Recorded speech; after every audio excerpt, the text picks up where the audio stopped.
ele não, é o robô do YouTube mesmo. É o robô do YouTube, né? Esse dali não dorme, não. Só besteira. Fala, Fernandinha, cadê o leãozinho? Vai, Fernanda. Então, Gata Show, bom dia pra você, bom dia pro Alexandre Mota, Bandeira e todo mundo que acompanha a Verdinha e a TV Diário. Lembro bem dessa escalação, porque ela pegou todo mundo de surpresa na época. Foi o jogo que o Fortaleza perdeu para o Santos pelo placar de 3-2.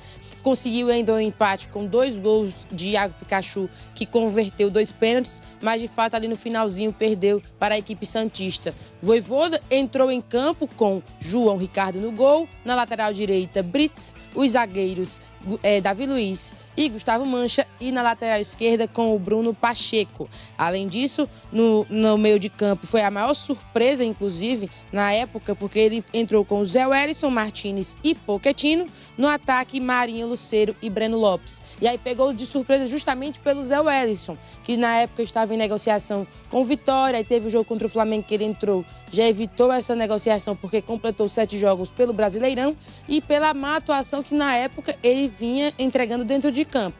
E aí, com isso, o torcedor ficou na bronca e ficou na conta de Vojvoda dessa escalação, tanto que a derrota ficou também nessa perspectiva, e foi quando os rumores sobre uma possível saída do treinador argentino começou a acontecer. De fato, ele permaneceu, mas foi uma escalação que todo mundo questionou demais alguns nomes colocados. Zé Wellison, Davi Luiz, e há algumas ausências também, Gata Show.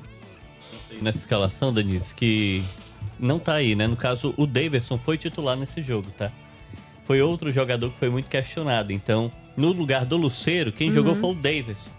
E aí, por que eu disse que eu lembrava perfeitamente dessa escalação? Porque foi um período em que Fortaleza teve um longo tempo de trabalho, era muita pressão em torno do Vojvoda, ele teve uma pausa, né? Um espaço no calendário que não se tem tanto, e aí ele teve esse período para trabalhar. Chegou o Matheus Pereira, que é o reforço que o Fortaleza anunciou de fato.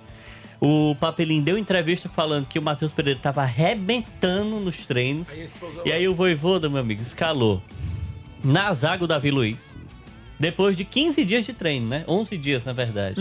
No meio campo, o Zé foi mantido no time titular. Após a atuação do Flamengo. Após aquela atuação desastrosa. E lá na frente, ele manteve o Daverson no lugar do Lucero. Então, em todos os setores, ele tinha pelo menos um jogador que era muito questionável.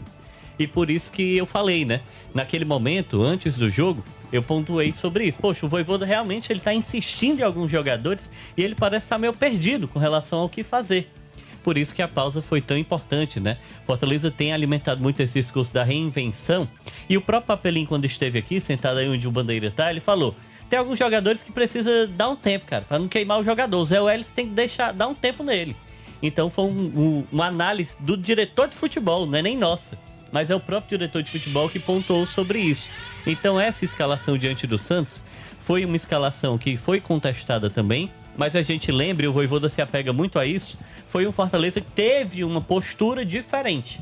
Em outros jogos era muito passivo, inerte, e diante desse jogo contra o Santos, a gente pode falar que o Fortaleza tentou, finalizou muito, mas mesmo assim o resultado não veio. O Caleb entrou no decorrer da partida também. Não seria uma opção também? Se você parar pra pensar, Denise, se voltar um pouquinho nessa sequência, Fortaleza pega um Cruzeiro, forma apática, é derrotado, vem aquela goleada cachapante contra o Flamengo, na sequência vem esse jogo contra o Santos, ou seja, uma sequência desastrosa e com uma característica em comum.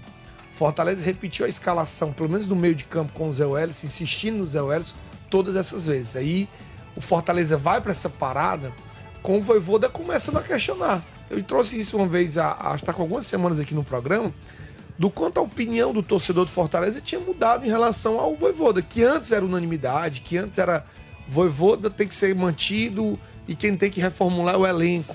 Vojvoda tem que ser preservado porque é o elenco que não está ajudando. E isso, com essas insistências, com o time não rendendo como esperava-se que rendia, que fosse render, o Vojvoda começou a ser questionado. Ao insistir tanto com o Zé Wellison, apelar tanto pro Davi Luiz na zaga, o torcedor começou a entender, será que só o Vojvoda e sua comissão técnica não entendem que o Zé Wellison não tá rendendo bem, que o Davi Luiz não tá conseguindo acompanhar o ritmo dos atacantes adversários? Então foram esses questionamentos que levaram o Vojvoda a deixar de ser unanimidade, a deixar de ser aquele estamos todos com o Vojvoda, o elenco que tem que melhorar. O torcedor tava pedindo a saída dele, o torcedor começou a entender que as soluções poderiam estar no próprio elenco. Quando você vê um diretor de futebol fala que o Matheus Pereira tá arrebentando nos treinos e o cara nem sequer entra, nem sequer colocado pro torcedor ver, é isso que você começa a dizer, opa, então peraí, então talvez o Vojvoda não seja unanimidade, talvez ele possa ter a solução dentro do elenco e ele não tá querendo enxergar. Dito isso, para esse jogo contra o Bahia, não me surpreenderia se você ter de novo o Zé Wellison nesse time. Não, Bandeira.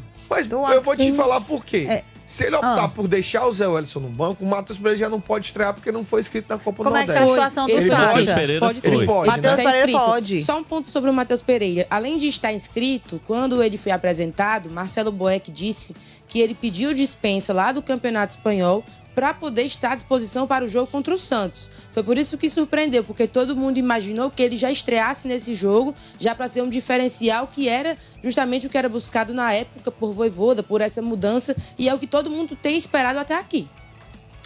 Então assim, você perceba o quanto é contraditório em alguns movimentos do Fortaleza.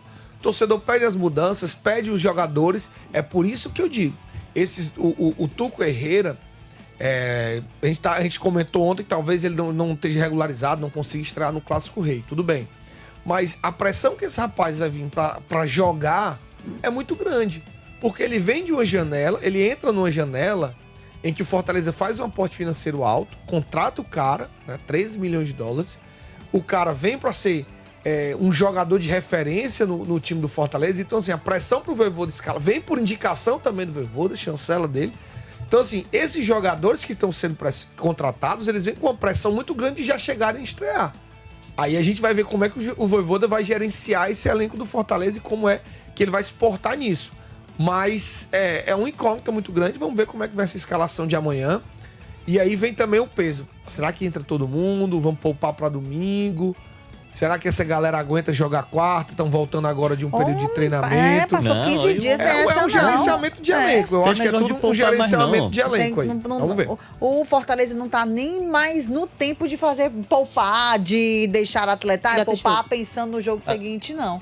Tem um ponto também sobre a possível escalação, que é Moisés continuando no DM, ele que está lesionado desde o dia 13 de abril, no jogo contra a equipe do Internacional, com a lesão no músculo posterior da coxa direita, e aí é uma certeza de não viajar. E tem a dúvida em relação a Lucas Sacha. Ele segue treinando no Fortaleza, não foi feita nenhuma negociação dele entre o atleta para o Atlético Paranaense, e aí caso ele viaje, a gente indica essa possível continuidade dele no Tricolor de Aço, já que ele está à disposição da comissão técnica e se Vojvoda quiser, ele pode viajar tranquilamente para atuar contra o Bahia.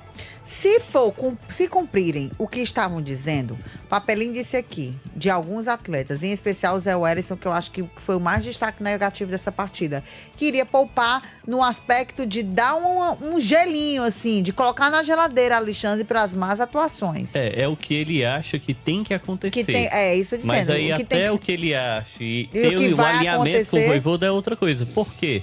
Porque o Fortaleza, ele é um ambiente em que, independente de você ter sua posição sobre um jogador ou outro, a grande questão ali é que eles respeitam demais a autonomia da comissão técnica, né? Então, o Vojvoda tem insistido no jogador, aí o único jeito de jogador não jogar é se a diretoria vender o atleta ou algo do tipo. Eu lembro muito, Denise, de um tempo anterior, né? Quando o Jussa viveu esse escopo também. Era um jogador que estava muito mal, os torcedores criticavam, mas o Vojvoda insistia em colocá-lo sempre. E acabou que o Fortaleza negociou o Jussa lá pra China, aí o Vojvoda não tem mais como escalar o Jussa. Foi uma possibilidade também de negociação, né? Mas brincadeiras à parte, se o Sacha está treinando, ele é melhor que o Zé Wellison. Na verdade, não só isso. Eu acho que o Sacha é o titular da posição. Tá uma situação indefinida, mas, independente disso, ele segue os trabalhos, né? Inclusive, quando eu falei com o empresário dele ontem, ele falou no Japão, né, o empresário? O empresário dele tá negociando um jogador que estava até aqui no futebol nordestino e ele tá indo lá pro futebol japonês. E ele tava pontuando sobre isso, né, Denise? A gente tá falando aqui sobre... Ele não fechou nada com ninguém e ele tá treinando. E o que eu posso dizer é isso. Hoje ele é do Fortaleza. Então, se o Fortaleza entende também dessa forma, é um jogo muito importante, ele deveria ir pro jogo. E deveria ser titular. O Sacha, porque não acertou ainda com outro clube. O Fortaleza também não liberou ele, né? Porque poderia ter feito isso, já que o empresário do atleta tinha uma proposta do Atlético Paranaense e eles consideravam uma proposta melhor que a do Fortaleza. Por isso que houve essa possibilidade de saída. E é um momento muito difícil para o Fortaleza em termos de resultado. Então, não dá para abrir mão, poupar nada não.